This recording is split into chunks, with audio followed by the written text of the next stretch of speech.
عمر بن عبدالعزیز 3 بر اعظم پر حکومت کی. عمر بن عبدالعزیز، بنو امیہ، مروان 9 مہینے حکومت کی. اس کا بیٹا عبد الملک بن مروان 21 برس حکومت کی. اس کا بیٹا ولید 10 سال حکومت کی. اس کا بیٹا سلیمان 2.5 سال حکومت کی. اسی تخت پر بیٹھے عمر بن عبدالعزیز. پہلے چاروں نے اللہ کے شریعت کو قربان کیا حکومت کے لیے. عمر بن عبدالعزیز نے اپنے آپ کو قربان کیا اللہ کے لیے. حکومت کو پاؤں کے تلے رکھا اور اللہ کی رضا کو سامنے رکھا. کیسی سلطنت کی؟ جب گورنر تھے تو 60 اونٹوں پہ سامان چلتا تھا.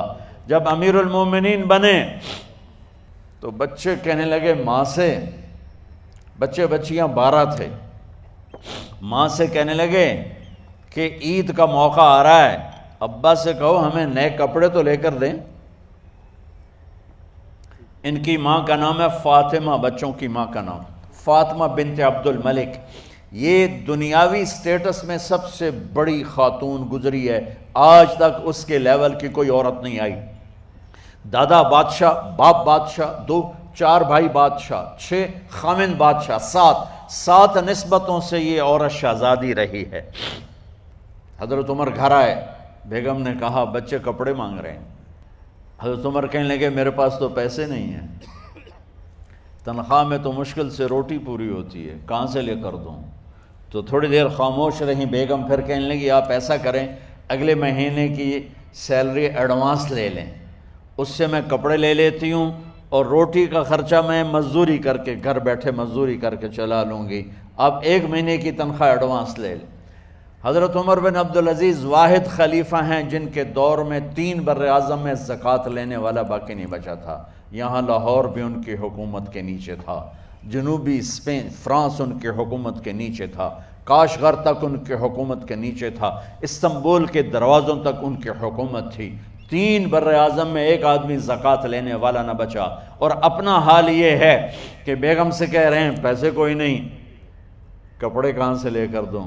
اور بیگم طریقہ بتا رہی ہے کہ آپ اگلے مہینے کی تنخواہ ایڈوانس لے لیں، اس سے میں کپڑے لے لوں گی اور چولہے کا خرچہ، روٹی کا خرچہ میں گھر بیٹھ کے مزدوری کر کے کما لوں گی. تو حضرت عمر کہنے لگے ہاں یہ ٹھیک ہے. باہر آئے وزیر خزانہ مزاحم، انہیں بلایا کہ بھائی ہمیں اگلے مہینے کی تنخواہ ایڈوانس چاہیے. یہ تنخواہ والے لوگ بیٹھے ہوئے ہیں، تنخواہیں لیتے ہیں. اس نے کاغذ قلم آگے رکھ دیا، کہا حضرت یہاں لکھ کے دے دیں آپ 1 مہینہ زندہ رہیں گے میں تنخواہ دے دیتا ہوں. آپ مجھے لکھ کے دے دیں آپ 1 ماہ زندہ رہیں گے میں آپ کو تنخواہ دے دیتا ہوں. چپ کر کے اٹھے، ایک لفظ نہیں بولے، گھر گئے. حضرت اپنی بیگم فاطمہ سے کہا بیگم بچوں سے کہہ دو کہ باپ کے پاس کپڑے لے کر دینے کی سخت نہیں ہے. اور خزانے ایسے بھرے پڑے تھے کہ زکوٰۃ لینے والا کوئی نہیں تھا. عید کی نماز ہوئی، نماز کے بعد جب ساری فیملی ملنے آئی اور بچے بھی ملنے آئے تو ان کو دیکھ کر ان کی آنکھوں میں آنسو آ گئے. کہنے لگے بچوں آج تمہیں دکھ تو ہوگا اپنے باپ پر کہ ایک جوڑا کپڑا بھی لے کر نہ دیا عید کا. تو ان کے ایک بیٹے نے کہا ابا جان آج ہم بڑے خوش ہیں، ہمارا سر اونچا ہے کہ ہمارے باپ نے مسلمانوں کے مال پہ ڈاکہ نہیں ڈالا، ہمیں قربانی کا بکرا بنایا لیکن مسلمانوں کے مال میں خیانت نہیں کی. یہ ان کا طرز حکومت تھا، اس طرح انہوں نے حکومت کی. گھر میں تشریف لائے تو بیٹیوں سے بات کی تو انہوں نے منہ پہ ایسے دوپٹہ رکھا ہوا، منہ پہ دوپٹہ رکھ کے بات کریں. تو فرمانے لگے کپڑا تو ہٹاؤ، دوپٹہ کیوں رکھا ہوا ہے؟ تو گھر کی خادمہ زور زور سے رونے لگی، کہنے لگی امیر المومنین آج آپ کی بیٹیوں نے کچا پیاز توڑ کے روٹی کھائی ہے تو وہ اس کی بو ہے منہ میں، آپ کو بو سے نفرت ہے اس لیے منہ پہ کپڑا رکھ لیا ہے. تو حضرت عمر اتنا روئے کہ ان کی داڑھی تر ہو گئی. کہنے لگے آخر میں جب تھوڑا آسرے میں آئے کہا میری بیٹیوں تمہارا باپ تمہیں بڑے اچھے کھانے کھلا سکتا ہے لیکن میں جہنم کو برداشت نہیں کر سکتا، میں جہنم کی آگ برداشت نہیں کر سکتا. اب مرنے کا وقت آ گیا. جب وہ گورنر تھے تو 60 اونٹوں پہ ان کا سامان چلتا تھا، اور جب وہ امیر المومنین بنے تو عیادت کے لیے لوگ آ رہے تھے، تو سالے عیادت کے لیے آئے، فاطمہ کے بھائی، کپڑے دیکھے امیر المومنین کے، تو بہن کو ایک طرف کر کے فرمایا، بڑے نیک سرداروں میں سے تھے یہ مسلمہ بن عبد الملک، کہنے لگے امیر المومنین کے کپڑے تبدیل کروا دو، لوگ پوچھنے آ رہے ہیں تو میلے کپڑے اچھا نہیں لگتا، کہا جی بھائی کرواتی ہوں۔ اگلے دن جب وہ حال پوچھنے آئے تو پھر وہی کپڑے تھے، تو انہوں نے ان کو الگ جا کر کہا، بہن میں نے تمہیں کہا تھا کپڑے بدلوا دیتی، کیوں نہیں بدلوائے؟ تو وہ رونے لگیں، کہنے لگی کہاں سے بدلواؤں، جوڑا ہی ایک، کہاں سے بدلواؤں؟ اور حکومت کتنی تھی؟ 3 بر اعظم کی، 3 بر اعظم کی حکومت۔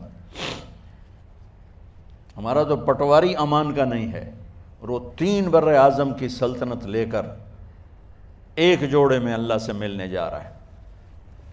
ان کو زہر دیا گیا، جب ان کی موت کا وقت قریب آیا تو انہوں نے رجا بن حیوہ کو بلایا، سننے والی بات ہے بچوں، ان سے فرمانے لگے سنو، میں نے 3 بادشاہوں کو قبر میں اتارا۔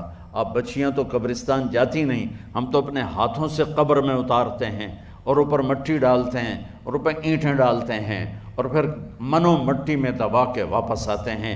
یہ منظر آپ بچیوں کے تو دیکھنے کا بھی نہیں ہے۔ وہ کہنے لگے میں نے 3 بادشاہوں کو مٹی میں ڈالا، لیکن ان کے کفن کی گرہ کو جب کھول کے دیکھا تو ان کے چہرے قبلے سے ہٹ چکے تھے، اور رنگ ان کے کالے پڑ چکے تھے۔ ولید بن عبد الملک، سلیمان بن عبد الملک، عبد الملک بن مروان، عبد الملک باپ، ولید بیٹا، سلیمان بیٹا، یہ تینوں کا ان کے چہرے کالے ہو گئے تھے، اور ان کا قبلے سے منہ پھر گیا تھا۔ اب میں مرنے لگا ہوں، مجھے پہلے ضرور چیک کرنا کہ میرا اللہ میرے ساتھ کیا کرتا ہے۔ پہلے تینوں کی ظلم کی حکومت تھی، ان کے چہرے قبلے سے کیوں ہٹ گئے؟ آپ کو عجب بات بتاؤں، ولید بن عبد الملک روزانہ تہجد میں کھڑے ہو کے 10 سپارے پڑھتا تھا، 10 سپاروں کی تلاوت تہجد میں کرتا تھا کھڑے ہو کے، اور قبلے سے چہرہ ہٹ گیا۔ سلیمان بن عبد الملک تہجد گزار، چہرہ قبلے سے ہٹ گیا، ظلم کیا، ظلم کیا، ظلم کیا، خون کو پانی بنا دیا، حکومت پر شریعت کو قربان کیا، رشتے ناتوں کو قربان کیا۔ اللہ نے قبلے سے چہرے، نمازیں منہ پہ مار دی، روزے منہ پہ مار دیے، حج زکاتیں منہ پہ مار دی، تہجد ان کے منہ پہ مار دی، اور ان کے چہروں کو قبلے سے ہٹا دیا اور رنگ کالے کر دیے۔ عمر بن عبدالعزیز نے اسی سلطنت کو عدل سے بھر دیا، اسی سلطنت کو عدل سے بھر دیا۔ جب ان کا انتقال ہوا، سلیمان بن عبد الملک کی ڈیڈ باڈی جب قبر کے قریب لائے اتارنے کے لیے، تو ایسے ایسے ہلنے لگا، اس کا پورا جسم ہلنے لگا۔ تو اس کے بیٹوں نے کہا کہ ہمارے ابا زندہ ہیں، تو حضرت عمر نے فرمایا بیٹو زندہ نہیں ہیں، عذاب قبر جلدی شروع ہو گیا ہے، عجل اللہ بالعقوبہ، قبر کی پکڑ پہلے شروع ہو گئی ہے، چھپاؤ اپنے باپ کو جلدی۔